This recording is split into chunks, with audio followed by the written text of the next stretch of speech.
जय भीम, नमो बुद्धाय। आज हम एक ऐसे शख्सियत के साथ हैं, ऐसे गुरु के साथ हैं, ऐसे भिक्षु के साथ हैं जो महामानव तथागत बुद्ध के अनुयायी हैं। और उनसे हम आज जानकारी करेंगे कि एक भिक्षु कैसे बने, तथागत बुद्ध का धर्म उन्हें कैसे अच्छा लगा, तथागत बुद्ध के अनुयायी कैसे बने, तथागत की विचारधारा उनके अंदर कैसे समाई, इस पर हम आज चर्चा करेंगे। तो भंते जी उकांश बनते बनामी मंगल हो। मैं सबसे पहले आपके चैनल को कोटि कोटि बार साधुवाद और समस्त देशवासियों के जीवन की मंगल कामनाएं करते हुए बहुत बहुत साधुवाद। मैं भिक्षु थिरुपानंद, प्रदेश अध्यक्ष पश्चिमी उत्तर प्रदेश अखिल भारतीय भिक्षु महासंघ एवं पश्चिमी उत्तर प्रदेश वरिष्ठ उप संपादक Bahujan media live TV channel news Pragya Darpan व हिंदी पाक्षिक समाचार पत्र शाहजहां दिल्ली से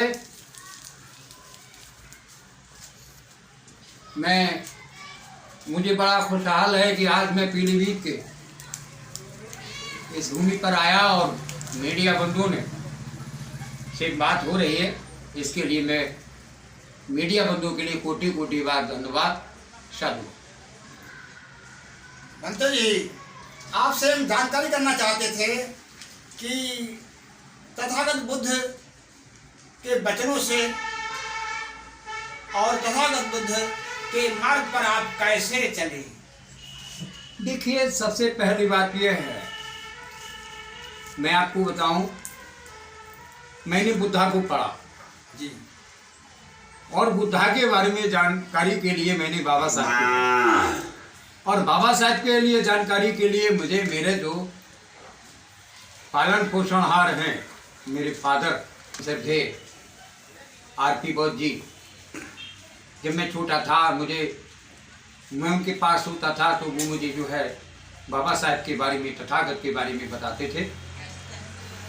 क्योंकि मेरे पिताजी जो सिख धर्म से थे, और कारण ये था कि वो मतलब जो है कबीर सिद्धांत को ज़्यादातर फॉलो करते थे जी। उसके बाद में मैंने एक किताब को पढ़ा, जिस किताब का नाम था, बहुत पतली सी किताब थी, और वो किताब मेरी मार्गदर्शक हुई। मैं उस किताब के लेखक को कोटि कोटि बार धन्यवाद देता हूँ। उस किताब का नाम था विपश्यना क्यों और कैसे। जी, मैंने उस किताब को पढ़ा, और किताब को पढ़ने के बाद में धम्म का मुझे नशा हुआ। किताब के पढ़ने के 2 साल तक मैं भटकता रहा, ऐसे भटका जैसे एक हिरण के पास, लोग कहते हैं हिरण के पास में कस्तूरी होती है, लेकिन वो ढूंढता कहीं है, धरी कहीं ढूंढे कहीं, बस ना आवे हाथ, और बस तो जब ही आवे जब भेड़ी ले ले साथ। मैंने देखा कि अब मैं क्या करूं। मैं बुद्ध गया था, मेरी बड़ी बड़ी मूछ थी, नेता टाइप का था, इतना मोटा मेरे हाथ में कड़ा था। मैंने बुद्ध गया घूमा, तमाम भिक्षुओं ने मुझे भटकाया, किसी ने मुझे दीक्षा नहीं देने को तैयार हुए, तो मुझे धन्यवाद देता हूँ। आपको भिक्षुओं ने भी भटकाया? यस, क्योंकि मुझे एक भिक्षुणी मिली जो खुर्जा से थी, उसका नाम था भीम ज्योति। मैं उनके चरणों के लिए कोटि कोटि बार उन्हें बंदामी करता हूँ। उनके एहसान के लिए मैं आभारी हूँ। उन्होंने मुझे, एक भिक्षु थे महाराष्ट्र के, उनका नाम था पूज्य भदंत अनिरुद्ध महास्थिवित, उनके द्वारा मुझे श्रामणेर बनने का मौका मिला, और मैंने श्रामणेर दीक्षा ली। उसके बाद में धम्म को पढ़ा, तीर्थ स्थलों को देखा। देखने के बाद में मैं जो है फिर दिल्ली सादरा में अखिल भारतीय भिक्षु महासंघ के हेड ऑफिस में पहुंचा। वहाँ पर धम्म थीरू बनते थे, उन्होंने भिक्षु आनंद से मिलवाया, और आनंद ने मुझे राष्ट्र कार्यकारिणी का सदस्य बनाया। अच्छा बंते जी, मैं एक जानना चाहता हूँ आपसे, संक्षिप्त बात करना चाहता हूँ आपसे। Yes yes. आप किन किन इस बौद्ध धर्म के लिए कौन कौन से लोग फॉलो करते हैं और कौन कौन से लोग इस बौद्ध धर्म को मानते हैं? देखिए, बुद्ध को मानना, बुद्ध तो एक ऐसी चीज है, मैं आपको बताऊं, मीडिया बंधुओं इस बात को बड़ा ध्यान से सुने। बुद्ध मतलब बुद्ध का जो धर्म है वो एक डॉक्टर की मेडिसिन है जी। और उस डॉक्टर के यहाँ जितने भी मरीज आते हैं, जो मरीज टाइम पर दवा लेता है और टाइम पर परहेज करता है, उसको लाभ मिलता है। 100 आएंगे, जो टाइम रूलिंग सिस्टम को इस्तेमाल करेगा, टाइम पर दवा लेगा, मेडिसिन लेगा, उसको लाभ मिलेगा। जो नहीं करेगा नहीं ले मिलेगा। तो जिन लोगों ने, मैं उसी मोड़ पर पहुंच रहा हूँ, जिन लोगों को मानवता से प्यार हुआ, जिनको इंसानियत से प्यार हुआ, वही बुद्ध को पहचान पाया। कौन कौन से जाति के लोग बौद्ध धर्म को मानते हैं, हमें जानना चाहते हैं। बुद्ध के समकालीन तो ब्राह्मण भी, सबसे पहले ब्राह्मण भिक्षु हुए और लिच्छवी समाज से भी हुए, शाक्य समाज से भी हुए, कोलिया भी हुए, और आज के वर्तमान में जी यादव समाज, हमारे कानपुर चले जाइए, वहाँ यादव समाज के लोग बुद्धिस्ट हैं, संस्कारित बुद्धिस्ट हैं, अनुभवी बुद्धिस्ट हैं। आप महाराष्ट्र में चले जाइए, वहाँ बुद्धिस्ट मिलेंगे, मराठी भी हैं, महार भी हैं, और आप जो है सिक्खम चले जाइए, गोहा चले जाइए, वहाँ जिस सर्व समाज के लोग, जिसको बुद्ध के धर्म का अनुभव होता है, शीलों का अनुभव होता है, वही शील का पालन करता है, और जो शील का पालन करता है वही संस्कारित बनता है, और जो संस्कारित बनता है वही बुद्धिस्ट बन जाता है। इसके बाद में बंदे जी, कितने देश ऐसे हैं जो बौद्ध राष्ट्र है? मानवर जी, मैं सबसे पहले तो मैं आपको बताऊंगा, जापान कंट्री एक ऐसी है, बौद्ध राष्ट्र है। थाईलैंड कंट्री ऐसी है जो बौद्ध राष्ट्र है जी, बौद्ध राष्ट्र है। वियतनाम है, बौद्ध राष्ट्र है। कोरिया है, बौद्ध राष्ट्र है। तो ऐसे श्रीलंका है, बौद्ध राष्ट्र है। लद्दाख है, भूटान है, बौद्ध राष्ट्र है। तो ये जो मतलब जहाँ पर 96%, 98% बुद्धिस्ट है, वो बौद्ध राष्ट्र है। अब रहा हमारा इंडिया का, इंडिया में आज भी बुद्ध की संस्कृति के बिना राष्ट्र नहीं चलता है, ये तो आपको भी पता होना चाहिए।